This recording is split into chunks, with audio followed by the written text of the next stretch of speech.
Wow, this episode was amazing. And I'm not saying it's like, oh, a masterpiece, or like, oh, it should win an Emmy or anything like that. I'm just saying, like, this episode was a lot of fun. Like, there was a lot of cool stuff going on here. I love Kamala Khan as a character, especially since, we're the same age, so there's a lot of relatability here for me personally. But I also just like her as a character. I like what they're doing with her powers, the whole overall mystery that they're going with here, and I just love coming of age stories in general, so seeing a lot of those elements specifically brought into this episode was really, really cool. There's some great references and just a whole lot of cool stuff and fun stuff going on in this episode. But guys, I'm so excited to talk about this episode. I'm gonna waste no more time, so if you haven't seen the episode, spoiler warning right now, go ahead and check out Ms. Marvel episode 2 on Disney+.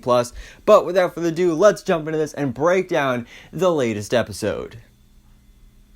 So the whole incident at AvengerCon has gone viral on the internet due to Zoe, because of course Zoe was there and she's kind of using that to her advantage to gain a bunch of followers, and she's even given her own name to Kamala, this mysterious character, this mysterious new hero with crazy powers, and she has dubbed her Nightlights, which I'm assuming is probably a reference to, of course, Spider-Man Far From Home, when we had Ned make up the name for European Spider-Man, and Night Monkey, so now we have Night Monkey and Nightlight, and so I thought that was really funny, and Kamala was kind of offended by that, but that was great. I think that's a great part that we're throwing in here, especially since she is just wearing a homemade costume in this episode. And after this, though, we do get introduced to a new character, which is Kamran. And he is actually Kamala's crush. So they meet for the first time. Of course, the cliche that you always see in teen romance movies, they bump into each other in the hallway and she just starts staring at him. It's like, whoa, pretty guy. And so that's something that plays a big role in the episode, is her crush on him and just him overall as a character. Because Zoe, she's throwing a party to celebrate her discovery of the new superhero. And so everybody is invited, including Kamran.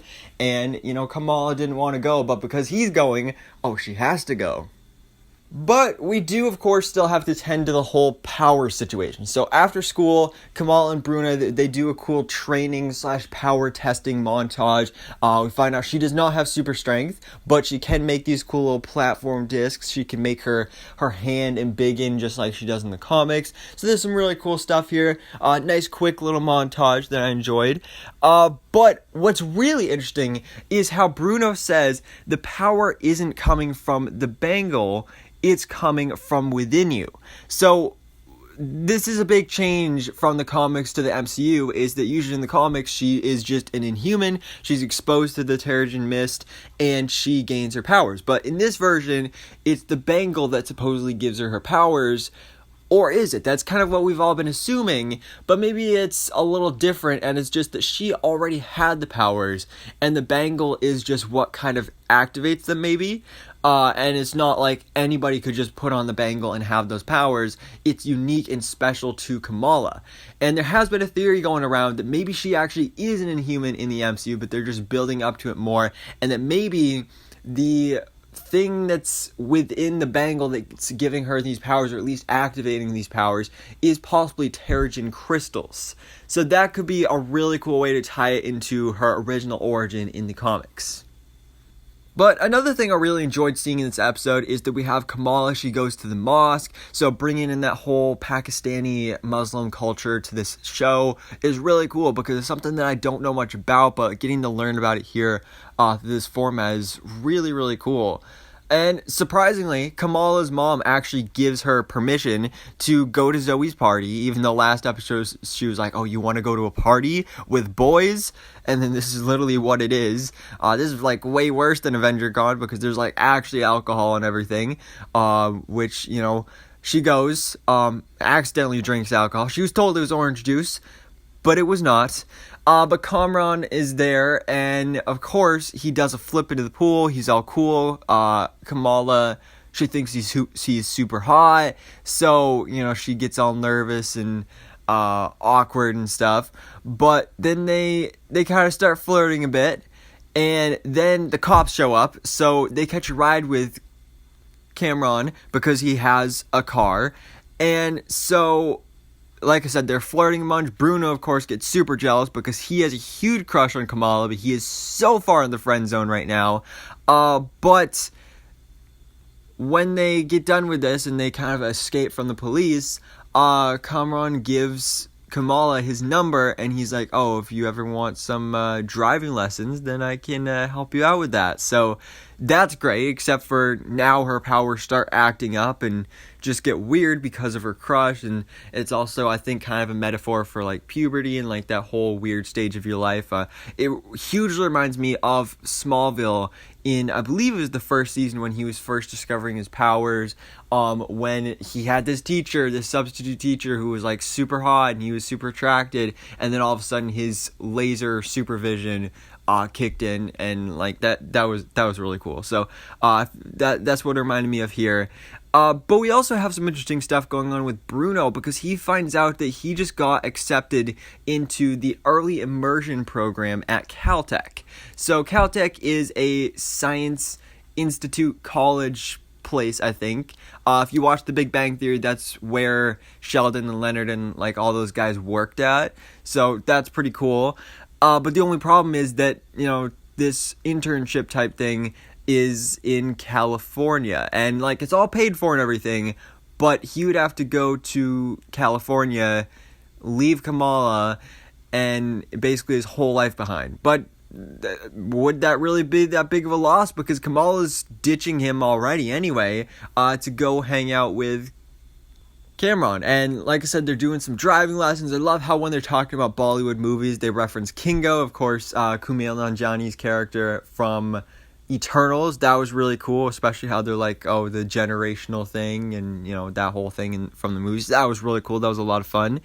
And after this, at night, it's dinner time, and Kamala's dad is telling Amir's fiance about Kamala's mother and how her mom, Sana, during the partisan, she like went missing, and then she was somehow able to, quote, follow the stars to find her way back to her father just in time before the train took off. And it's like this whole weird story. Apparently her mother, Aisha, just completely disappeared. Nobody knows what happened to her. She just disappeared that night, and nobody knows what happened. And so it's this whole weird thing going on, and you can tell that Kamala's mother is super dodgy about this stuff. Same way in last episode when Kamala first found the bangle, and she was like, oh, this is really cool, what's this? And you could tell she knew what it was, but she was like, oh no, it's just junk. And she wants Kamala to stay away from this stuff. So she knows what it is. But I'll be interested to see, first of all, what it actually is, like what this whole mystery is going on here, and like why she's hiding it, what she knows about this whole family heritage of the Bangle. But then after this, we have Kamala and her family, and Bruno. They go to this festival of sorts, where everybody keeps saying Eid Mubarak. I'm not sure if that's what the event is actually called, but that was what the big sign of balloon said, and that's what everybody keeps saying to each other. And Nakia, Kamala's friend, is running for mosque board, so she's going around campaigning to everybody. We do get a cool cameo from Bill Alfala, who, of course, was one of the directors of the first episode. I don't know if he directed this episode, but, of course, Adil El Arbi and Bill Alfala, they're like the directing duo. I didn't see Adil El Arbi. Maybe he was there as well, but I definitely saw Bill Alfala make a quick cameo here, so that was pretty cool. But we also follow up after last week's post-credit scene with Agent Cleary from Spider-Man No Way Home. He is now interrogating Zoe Zimmerman. He's trying to find out what's going on here with this new enhanced individual, and we don't get to see him other than this one scene in the episode, but still cool seeing his inclusion. But then it's this crazy ending that has just left me on such a huge cliffhanger that I'm like both disappointed but also super excited at the same time, because somebody almost falls off a building. So of course Kamala, aka Nightlight, she goes into action, saves him until her powers go a little haywire and give out. He falls, and, you know, he kind of lands on a car. So he's probably injured. She's super upset and feels bad about that as well. But at the same time, she saw a vision of this woman. She saw this vision earlier during the dinner scene as well. But she sees this woman again. And then all of a sudden, when she escapes to an alleyway, the drones from Spider-Man No Way Home that Mysterio was controlling, those start flying after her, because those apparently are under the control of Damage Control now, and everybody else from the Department of Damage Control, which is the organization that Agent Cleary is associated with, they come after her. But then Kamran shows up, saves her, of course, with his car, and the woman from her visions is in the back of his car, and he says, "I'd like you to meet my mom." And whoa, that is insane. Like, I did not see that coming. It was such a huge surprise twist reveal to me, and that was just so cool. Like, this gets me so excited, because like there's so many things that are being unraveled here, but then even more questions created. It's just so cool. Like, I'm so interested to see, like, okay, why is Kamala seeing her? What is her connection to the Bangle?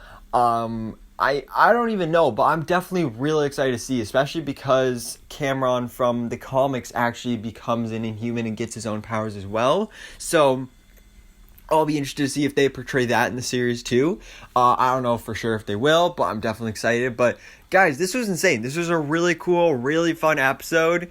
I mean, we're like a third of the way through the series, and like, I mean, in comparison, like, we also have Obi-Wan Kenobi going on Disney Plus as well at the same time, and that show has been kind of like super boring and slow and a little kind of bad, and there's like one episode left now, whereas Ms. Marvel, we're 2 episodes in and things are going, like, they are going to town, and it's insane. It is so much fun. It is so awesome. It is so cool, and I'm so excited to see where things go next week in episode 3. So of course, stay tuned for my episode review and breakdown for episode 3 next week. But for now, guys, let me know your thoughts in the comments below. What did you think about Ms. Marvel episode 2 on Disney Plus?